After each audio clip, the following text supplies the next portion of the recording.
Hey guys, Professor Bill, Comic Book University, and Yasmeen, issue number 1. I got this one digitally because unfortunately my comic book store didn't have this. I'm going to have to see if I can't do something about that. This was a really, really good book. I actually had access to this book about 3 weeks to a month ago, and I really wanted to do the review right immediately, but I thought, no, I should do this when it actually comes to the comic book store. If I'd have known it wasn't going to come, then forget about it. I would have done whatever. But hey, link below so you can actually purchase the comic book. I get nothing. This is the Scout comic link, and I don't have a relationship with them like that. So that money goes to them. That money doesn't come to me. So support local authors, support independent writers and artists, and let's move on with this review. So this is by Saif A, Ahmed and Fabiana Mascolo. I do not see a title page in this digital copy. I hope that the physical copy does have as such. Right at the cover of this comic book is amazing because it's going to tell you all these different things that happen to this girl, the main character, one of the only characters who's actually named in this book, Yasmeen. All these things that are about to happen, but they're very vague because they're just images. And I can actually throw that one up here. And I can't wait to see all these things about to happen, not just to this girl, but how she's going to react, because I can only imagine. I can tell you right now the way that I would react. I'd be, ooh, man, forget about it. So let's look at, we start off right away with, and I'm not going to do too many spoilers in this book, but I am going to talk about several other things in this book. So if you want to just read this book because I said it's a good book, 2 things you should not do. 1, do not listen to the rest of this review. Just buy the book. All right. 2, do not look at the solicit for this book because it tells you pretty much everything that's going to happen in this. But I'm like, man, I actually wish I didn't read the solicits to this. And I only just read that today. So yeah, don't read the solicits. Just buy the book and read it. Anyway, let's go. So we've got, this looks like it's got to be Yasmeen walking about 40 miles south of Mosul, Iraq. This is around 2014 or maybe 2016, according to the solicits. Those solicits really made me mad. Anyway, they're walking and they're like, you know, everybody's walking in a straight line. I, being former U.S. military infantry, I know exactly what they're doing. So they're walking in a straight line over the desert, and it's like, you know, okay, it's my turn. It's like, just a few more steps. This is a cool girl. This is a very cool girl. By the way, huge shout out to whoever did the colors. And again, this is why I need a title page. Huge shout to whoever did the bulk of this book and whoever did the colors to this book, because you see multiple shades of brown people in this, and that is cool. You want diversity in comics. This is one of the ways you get actual true diversity in your comic books. We're telling an entirely different world perspective story here. So she takes literally one more step and then she explodes. She stepped on a landmine. Yeah. So right away, that just set a tone for this book. So, and then you see the look on the face of the girl behind, who I presume is Yasmeen. And then you see Yasmeen in Iowa, in the United States in 2016. And her father is bringing her home from the airport. Mind you, most of what's about to have happened was 2 years prior in 2014. Anyway, I don't want to get too much into the details of this book because holy crap, but you get to see a lot of personality in this book. Not actually from Yasmeen, you get to see a diaspora, what 2 years could do to a person. Basically, here's this family who just bought this house in Iraq. It's a really nice house. They're like, this is the best house you can buy for this price, and it's a really low price. You ever hear that term, if a deal is too good to be true? It probably is. Well, they weren't paying attention to that. They were paying attention too much to their specialities. The father likes to wheel and deal.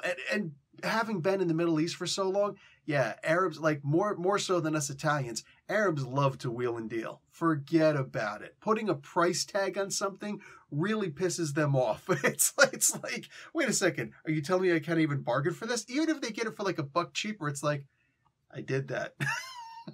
Look at my people skills. It's a great thing. Anyway, all that being what it is, he goes and he buys this house, and as he's, looking like, should I get this? Like, my wife is actually a civil engineer, so she's in there taking a look to see if the house is any good right now. She's nitpicking the finer details. The metal's kind of thin on this door. Yeah, the doors overseas are actually very different than the doors in the States. I remember an Egyptian once telling me, he's like, yeah, it's weird, man. I moved into an apartment here and the door is solid, like it's solid hardwood. Like, I tap and it's like, ow, it hurts my hands and whatnot. Back home, the doors are not that strong, but the walls are all made out of concrete. You can do that because they don't have earthquakes the same way that we get, what do you call it, in the Western Hemisphere. So, it's like, but the walls are made of, like they're so cheap, they're so flimsy. It's like, back home, you break through the door. Here in the Western Hemisphere, you break through the wall. I'm like, okay, that's actually a really good way of thinking about it. Anyway, so they're looking at this like, yeah, this is actually a steal. Let's get this house. Well, it really was a steal. They didn't realize they're the ones who actually got robbed. The guy who sold them the house, not who sold them the house, but the guy who facilitated the sale of the house, the guy who actually did direct sales, actually seems to be a good guy. He seems like he's a good person. If you're not familiar with the Shia versus Sunni and vice versa thing there, overseas, it's a big deal. The difference between me being in Jeddah and Riyadh in Saudi Arabia to going over to Dammam in Saudi Arabia is huge. And you will see a people who just have a thumb on their foreheads the entire time, making sure you think that you're going to walk forward, but you're not. You're not. And it's genuinely, really heartbreakingly sad. Anyway, and the lies that are told back and forth to oppress one group over another. This is a Shia family, but they have a lot of Sunni relatives in here. And being that this is Iraq, obviously if you're familiar with the area and whatnot, the Sunnis are actually in charge. When we talk about privilege, the Sunni privilege over Shia is astronomical. Like, it's tangible, it's feasible, it's something you could sink your fingers into. Unlike other privileges that we may talk about, which are kind of, okay, I hear ya. Can I have some more concrete examples? No, this is as concrete as it gets. The privileges that Sunni have over Shia in the majority of the Middle East, wow, it's insanity. So this family is only really getting by because they have a lot of family members and benefactors who are Sunni. The family gets screwed on the house big time because it turns out that certain ISIS members are actually the people who are facilitating the sales of multiple houses, and this is one of them. This is one of the ways that they're able to get their money. Oh, they can't say this stuff out loud, but behind the scenes, low key, that's what happens. And when all of a sudden, this is 2014 or so, when the ISIS terrorists come breaking in and messing up all of these countries, it's a big deal. It's a really big deal. And then you realize that, oh, it's a Shia family who wants to buy this house? Yeah, sell it to them. Because this way we can make money off of the house, and then we can reclaim the house later on and maybe kill a few Shia while we're at it.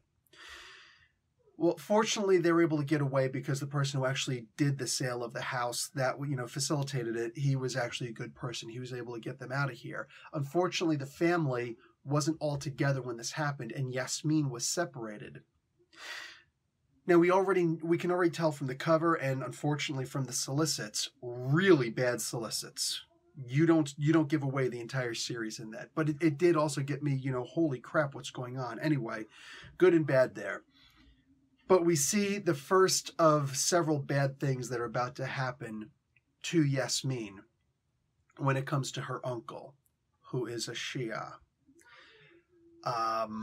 Yeah, I was not necessarily shocked that these things happen in the comic book, shocked that they were willing to actually speak this truth. And this is something, let's be realistic. As much as we may love Marvel, love DC, they are not going to show something like this. All right, I've seen one comment that maybe a Vertigo imprint back in the day would have done this.